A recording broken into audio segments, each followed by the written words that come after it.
근데 디지털 생태계에서는 확실히 금보다는 비트코인이 유용한 건 사실이죠. 사실 젊은 시절에는 투자보다는 내 연봉을 5% 높이는 걸 조금 더 목적으로 해라 라는 조언들 많이 하잖아요. 그건 저는 유효하다 생각해요.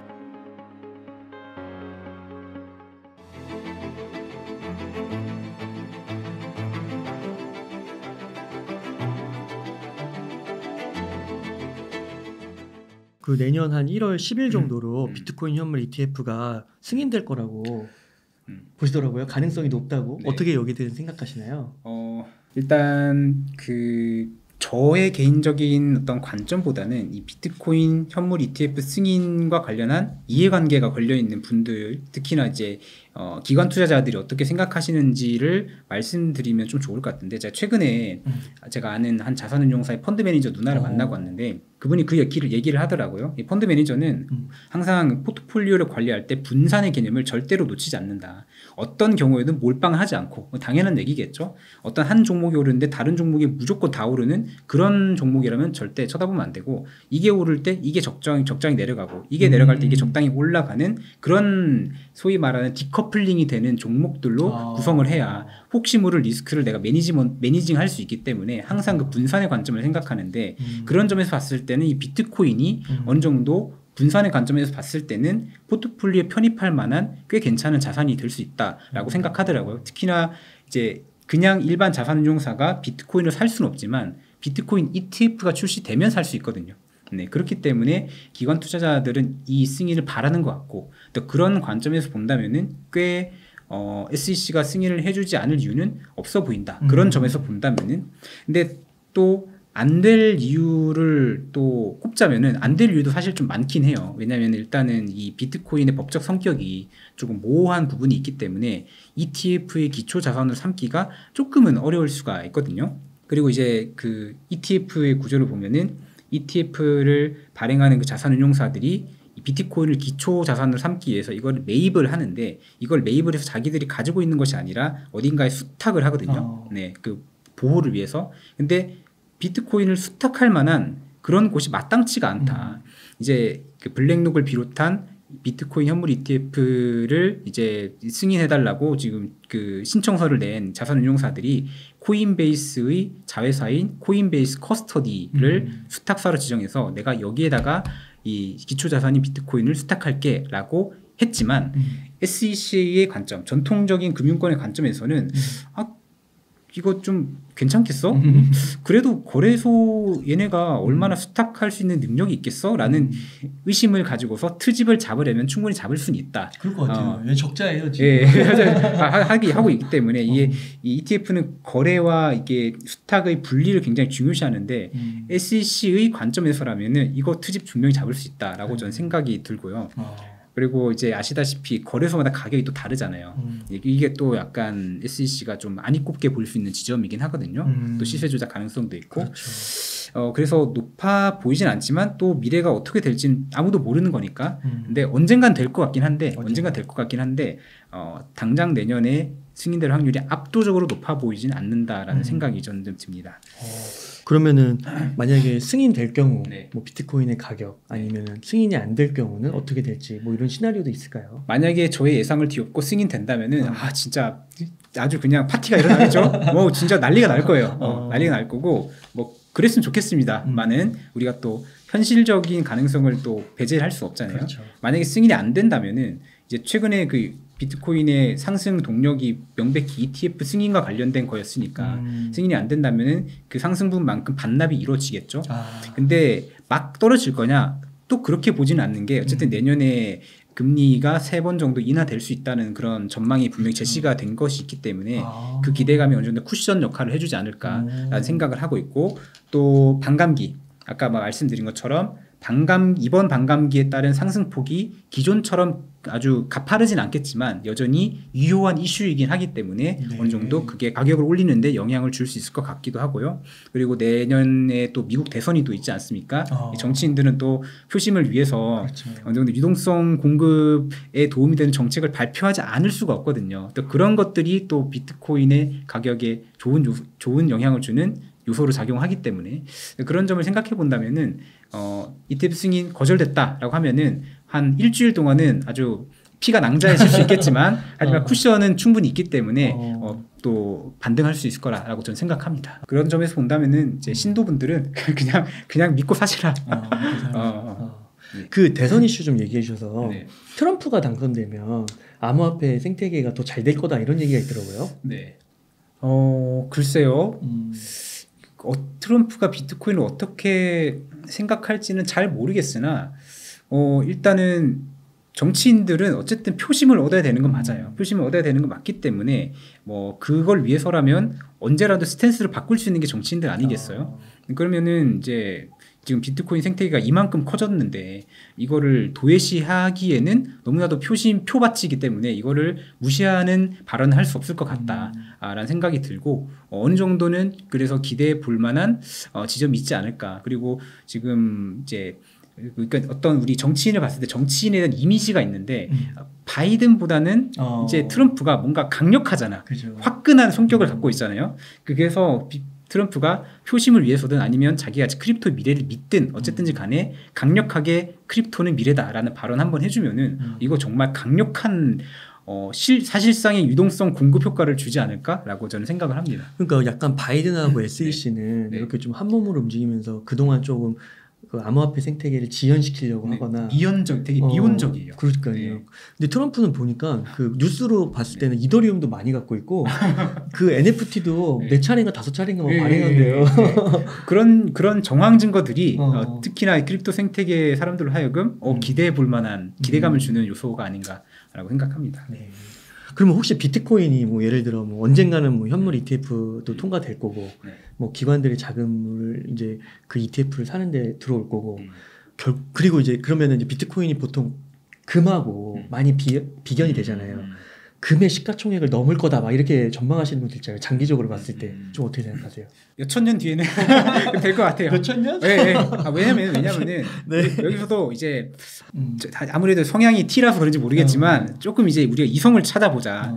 자, 금의 시총이 얼마냐면은 지금 이제 13조 달러라고 네, 하거든요. 13달러. 이제 1경 6,900조 원 정도 된다고 해요. 비트코인 시총은 8,200억 달러로 1,000조 원 정도예요. 금 시총이 6%거든요. 그렇죠. 네, 6%인데 금이 왜 지금의 위치에 오게 됐냐? 뭐 여러 가지 이유가 있죠. 물론 녹도 안 쓴다, 뭐 연성이 있다, 뭐 전도체 성질을 가지고 있다, 미적 가치가 있다라고 하지만 제일 큰 건 역사성이거든요. 네, 몇천 년 동안 누적되어 온 인류의 신뢰의 그 두께는 굉장히 큰 거기 때문에 비트코인이 단기간에 그 금의 위상을 뒤집기는 좀 어렵지 않나. 미래를 좋게 보지만서도 그 누적된 역사는 그렇죠. 굉장히 큰 것이기 때문에 그리고 또 우리 금이라는 게 법정화폐의 가치 보증용으로 또 사용된 역사도 있지 않습니까? 네, 그런 것들을 우리가 또 무시할 수가 없는 것 같고 또 물론 이제 그 비트코인이라는 게 국제 송금을 한다거나 아니면 뭐 그런 얘기가 있죠. 중국 부호들이 이 자산을 좀 해외로 이제 유출을 할 때 굉장히 유용한 수단이 될 수 있다라는 얘기도 하지만 그런 부분들이 일반 대중들한테 와닿는 가치일 것 같지는 않아서 맞아, 아직도 모르죠. 아직까지는 금에 필적하기 힘들다. 하지만 기대는 하고 있다라고 생각을 합니다. 아 그렇군요. 그러니까 뭐 2030년에 17배 가서 금을 넘어설 것이다. 비트코인이 금에 비견했을 때 부족한 게 뭐냐 막 이랬는데 어떻게 한편으로는 또 좀 냉정할 필요가 있다. 근데 디지털 생태계에서는 확실히 금보다는 비트코인이 유용한 건 사실이죠. 그리고 뭐 어쨌든 탈중앙화 되어 있는 부분들도 있고 함부로 건드릴 수 없는 부분들이 있으니까. 근데 금은 사실 옮기는 데 있어서 굉장히 좀 물리적인 그렇죠. 그런 것이기 때문에 좀 분명히 한계가 존재하지만 비트코인은 그렇지는 않으니까 제가 생각하기에는 올해 축적된 역사를 쉽게 뛰어넘을 수 없을 것 같긴 하지만 또 이 비트코인을 바라보는 비트코인에 부여한 그 가치가 점점 커진다면은 그 역사를 충분히 뛰어넘고도 빠른 시간 내에 진짜 소위 말하는 디지털 골드로서 자리 잡을 수 있는 여지도 충분히 있다라고 저는 생각합니다. 오늘 굉장히 다양한 관점으로 다양한 학교에서 이렇게 바라보게 해주셔서 되게 좋은 것 같습니다. 그러면 그 또 전 반감기 경험해 보셨고 한 사이클을 어떻게 보면 경험을 하신 거잖아요. 그러면 이제 암호화폐에 이제 투자를 하신 거예요. 이 스테이블 코인 디지털 금융의 미래를 읽고 이제 스테이블 코인도 관심을 갖고 무엇보다 또 비트코인에 관심 갖고 암호화폐 생태계에도 관심을 가져야겠구나 이렇게 생각하신 분들이 있는 거예요. 그러면 이분들이 이제 투자로 들어왔습니다. 어떻게 좀 포트폴리오를 꾸리고 앞으로 투자 전략을 좀 세워가면 좋을까요? 입문자라면 사실 입문자한테 뭐 사? 뭐 좋아 이 얘기하면 사기꾼이 생각해요. 네. 그렇게 할 수 있는 시장이 아니라 생각하고 어떤 종목을 사라라고 추천드리고 뭐 어떤 식으로 포트폴리오를 구성하라라는 얘기보다는 저는 그 본질, 투자의 본질을 한번 짚어보자. 저는 이제 투자를 하는 데 있어서 투자자로서 갖춰야 될 세 가지 마인드셋이 있다고 생각하는데 정말 본질이라 생각해요. 이 어떤 시장에서든 다 통용되는 그런 본질인데 첫 번째는 뭐냐면은 우리가 확률적 사고, 확률적 사고를 반드시 해야만 한다. 그 확률적 사고를 한다는 거는 불확실성을 인지하고 불확실성이 존재한다는 걸 명확히 인지하는 것을 말하는 거거든요. 근데 제가 한 크립토 업계 업력 6년 차가 되어 보면서 지금까지 겪어본 바로는 이 시장에는 결정론적 사고를 하는 분들이 꽤나 많아요. 이미 올라간다. 2년 내 몇 배 간다라고 생각하는 분들이 꽤 많아요. 뭐 그럴 수도 있지만 근데 그런 결정론적 사고가 사실 투자 관점에서는 막 아주 유리한 사고라고는 할 수가 없거든요. 이 생태계에서 투자하시는 분들을 보면은 뭐 유명 트위터리안이 뭐 어떤 코인을 픽했다 혹은 어떤 유명한 사람이 어떤 코인을 점 찍었다 라는 것만으로 투자를 하시는 분들이 있는데 물론 자기가 굴리고 자금 규모가 크다면은 뭐 그런 정도의 베팅을 하는 것도 좋다 생각해요. 일론 머스크가 비트코인 간다 하면은 사실 저도 투자할 것 같아요. 영향력이 있는 사람이니까. 한데 우리가 조금 투자의 본질의 관점에서 접근한다면은 그렇게 그냥 투자하는 것보다는 우리가 가설을 세우고 그 가설을 소액으로 검증을 해 나가면서 자기만의 패턴, 자기만의 그런 투자 전략을 세워 나가는 방식. 그래서 점차적으로 확률을 높여가는 방식으로 투자를 하는 것이 저는 또 장기적으로 봤을 땐 더 좋지 않나라고 생각을 합니다. 확률적 우위라고 얘기를 하는데 확률적 우위를 중첩을 시켜야 된다. 그러니까 어떤 하나의 시그널만 보고 그냥 들어가는 것이 아니라 금리 인하가 되었을 때 반등할 확률 혹은 뭐 기술적인 관점에서 봤을 때 지금 반등할 확률 그런 여러 가지 확률들을 중첩을 시켜 나가는 과정에서 자신의 승률이 올라갈 수 있는 거지 그냥 누가 픽했다는 이유만으로 그냥 그거를 투자를 해버리면은 높은 확률로 돈을 잃을 가능성이 좀 높다라고 보거든요. 그래서 항상 확률적 사고 시장은 불확실하다. 그 무엇도 결정되어 있지 않다라는 그렇죠. 생각을 항상 염두에 두시는 게 좀 좋을 것 같고요. 두 번째로는 이제 자금의 우위. 이것이 중요한 건데 자, 확률은 변동성이 있죠. 확률은 정해진 게 아니에요. 그럴 수 있다와 그럴 수 있지 않다가 항상 두 가지가 있는 건데 단기적으로는 내 예측이 틀려서 손실을 볼 수도 있어요. 분명히. 근데 만약에 내가 시드머니가 충분하다면은 약간의 손실을 보더라도 내가 감내를 할 수 있어. 그렇죠. 근데 내가 시드머니가 불충분하다면은 이 확률의 변동성에서 오는 여러 손실에 대해서 크게 고통을 느낄 거예요. 그렇죠. 견디기가 되게 힘들고 맞아요. 그렇게 되면 내가 세워놨던 원칙을 전부 다 저버리고 감정에 휩쓸리는 매매를 할 수밖에 없거든요. 점점 더 그럼 최악에 치닫게 되는 거예요.